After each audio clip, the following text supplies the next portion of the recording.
Hi everyone, I'm Nastassia. I'm currently a Newton Fellow at the University of Oxford, and one of my main research interests are developing and of course using model-independent tests of gravity. Today I'm going to talk about one specific observer, which is the Weyl potential evolution. I am going to answer 3 questions. So first, what is this Weyl potential evolution that I'm talking about? Secondly, how can we use it in combination with redshift-space distortions? And then how is this observable affected by evolving dark energy? First, let me briefly answer the question, why should we even test gravity? Well, traditionally, our LCDM model of the universe with general relativity as governing theory of gravity has been quite successful. But since you all decided to participate at the conference called Dark Energy from Home, you probably do not need to convince you that LCDM might not be the final answer. We know that dark energy is not very well understood on a theoretical level. We know that cosmological tensions exist. And so many alternative theories have been developed and have been studied. Now, the next question is, how can we test all of these different theories? Well, one option is that you pick a specific model that you like a lot, that you think is theoretically well motivated, and then you perform your cosmological data analysis with the additional parameters from that particular model, and then you obtain your constraints for the model. Now, the problem here is, of course, that you would need to repeat these for each possible model. And with the increasing cost of cosmological data analysis, this is likely not possible. So instead, I want to advocate for the second approach, which is the model-independent one. So here you first have a good look at your specific cosmological data.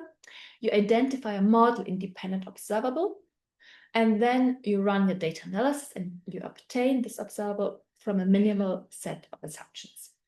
Then at the end, you can check which theory fits this measurement best.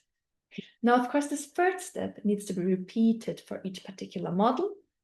But the important point is that the first step, which is the computationally expensive one, only needs to be performed once. So this maybe you can do on your local cluster.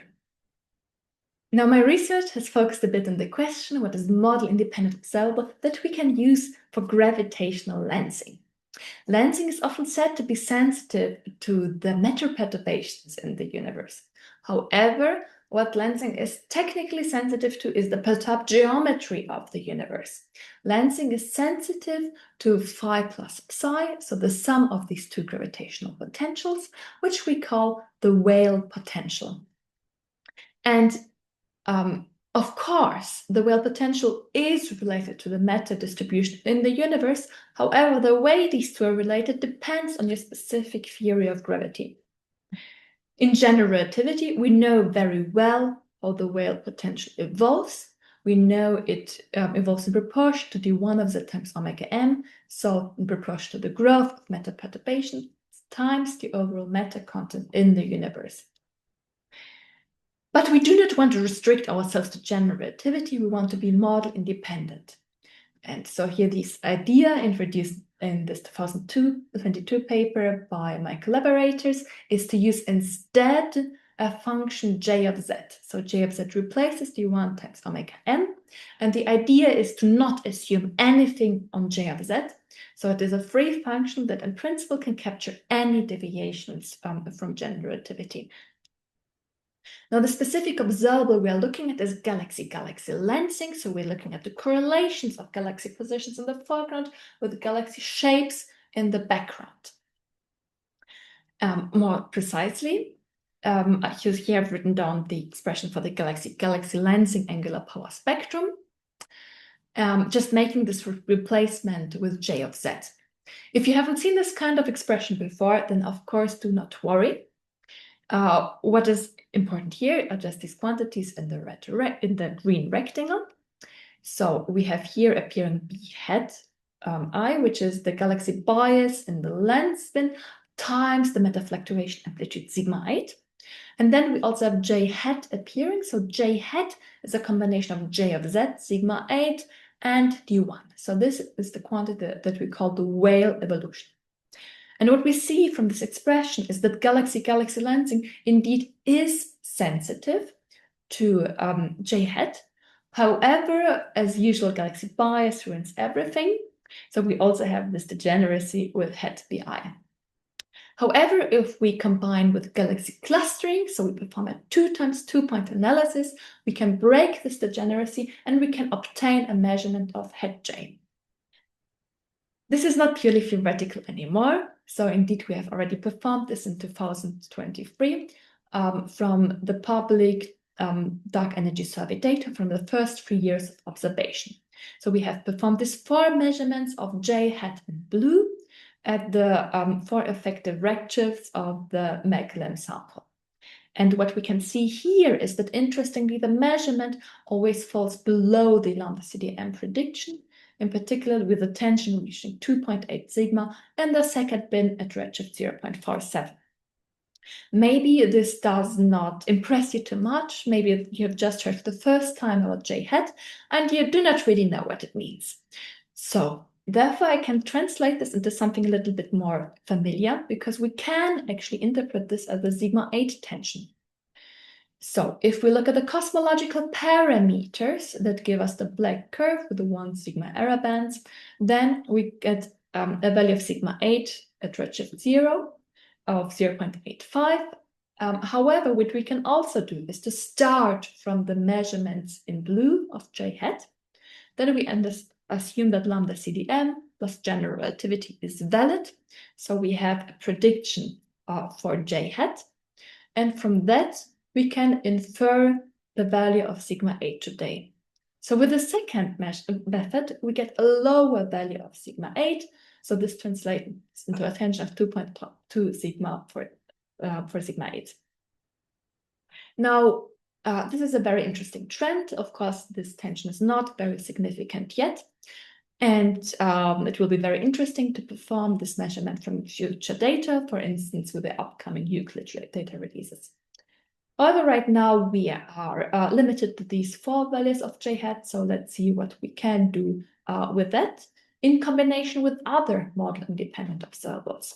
So we've just learned that J hat is a model-independent observable for weak gravitational lensing.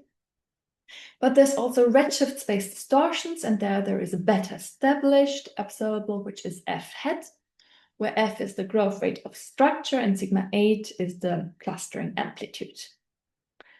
Okay, and so my collaborators looked into ways of combining these two, and we found different possibilities. And one is to obtain a measurement of the EG statistic, one is to perform a test of the fifth force, and one is to perform a null test comparing the geometry versus the density growth.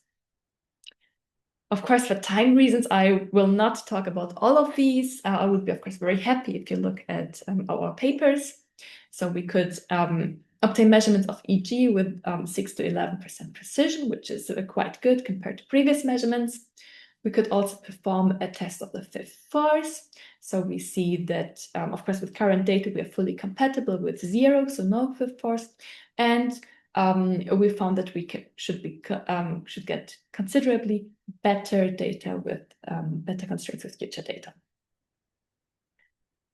Okay, but so now one test that I do want to highlight, which I think is very neat, is this null test where you compare the geometry versus the matter density growth.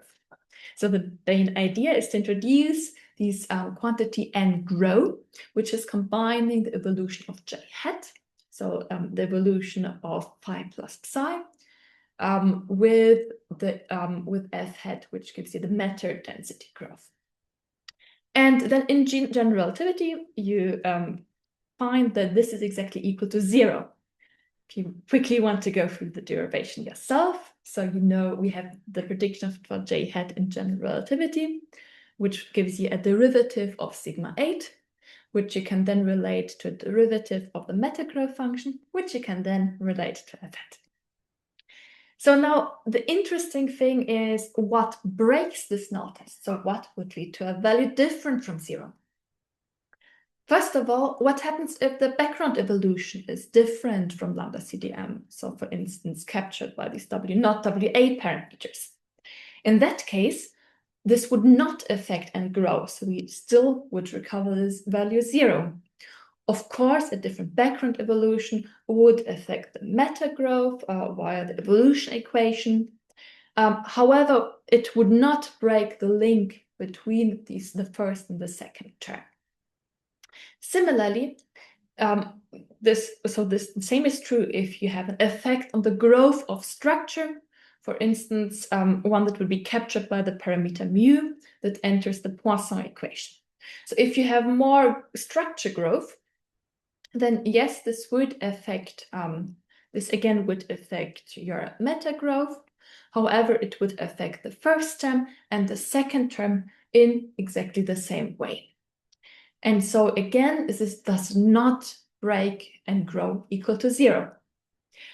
However, if you now have an effect on the evolution of phi plus psi, so captured by the parameter sigma, if you're familiar with the mu sigma parameterization, then this does lead to an n grow different from 0.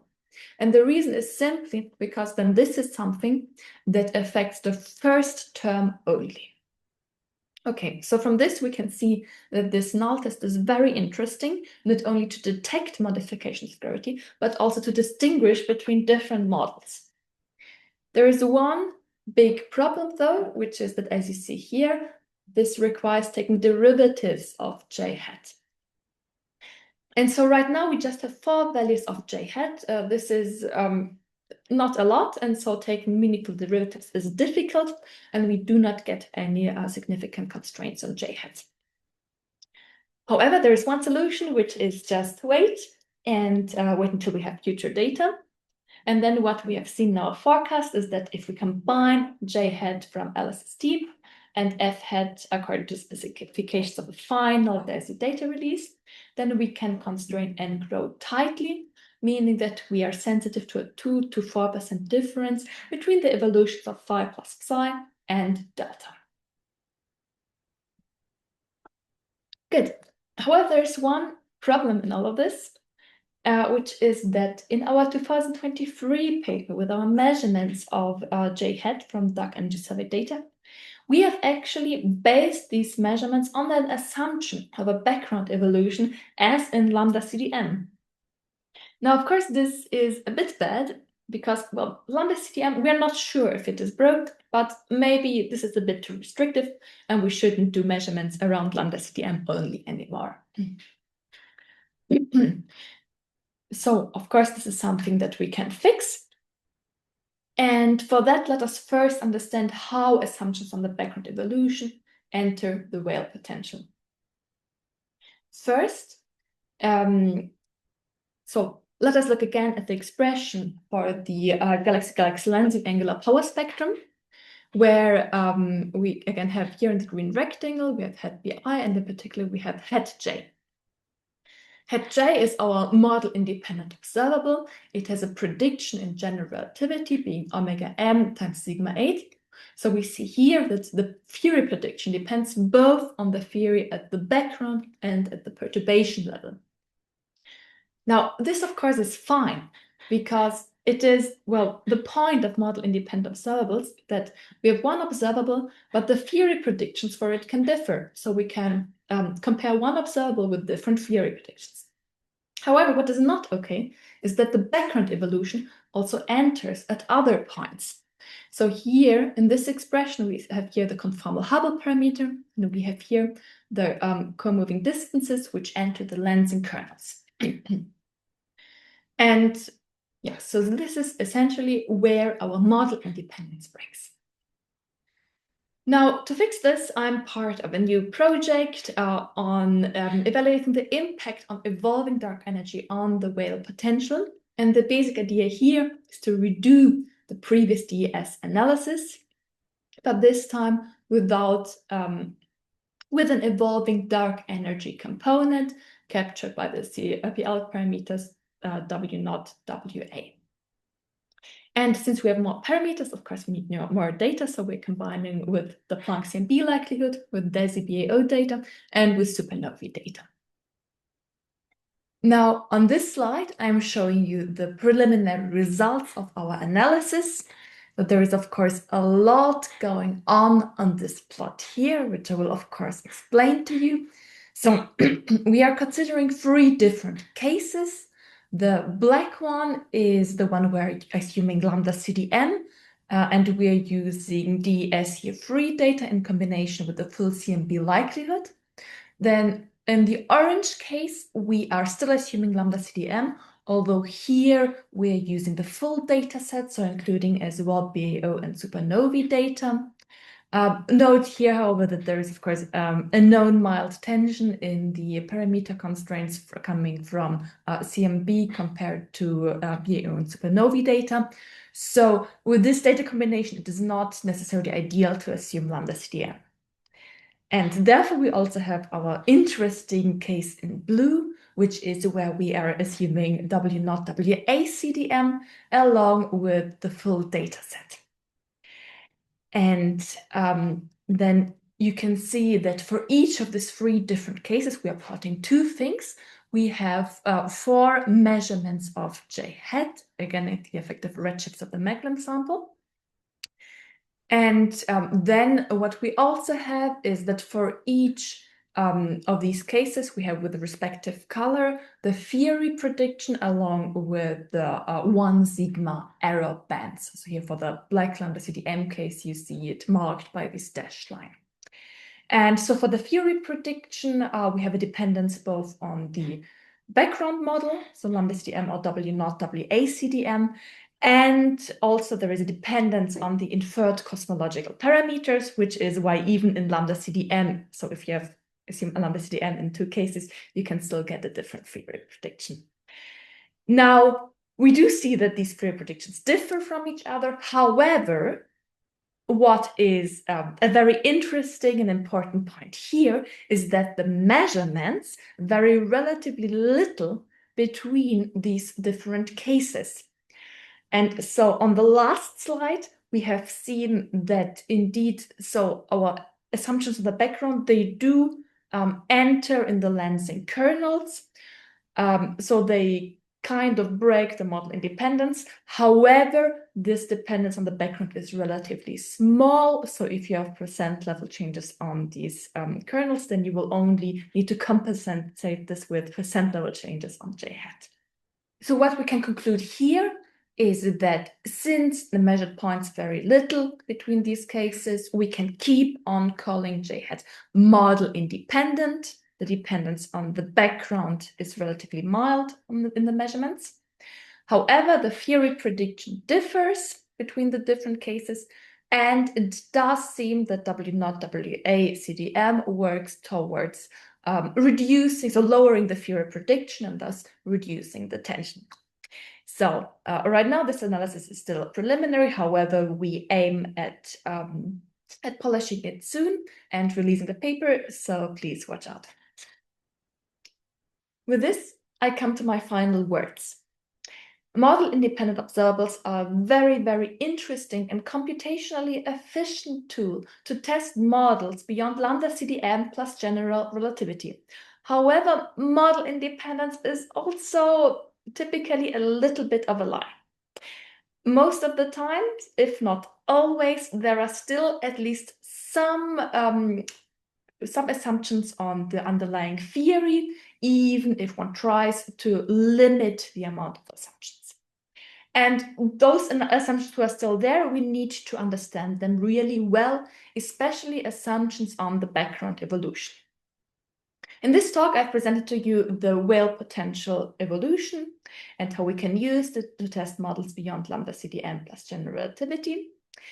And I've also demonstrated that when it comes to the measured points, the impact of the assumptions on the background evolution is relatively small, even if the theory prediction, of course, differs. Okay, so hopefully I have convinced you that this Weyl potential evolution is a very interesting observable, and I'm looking forward to discuss with all of you.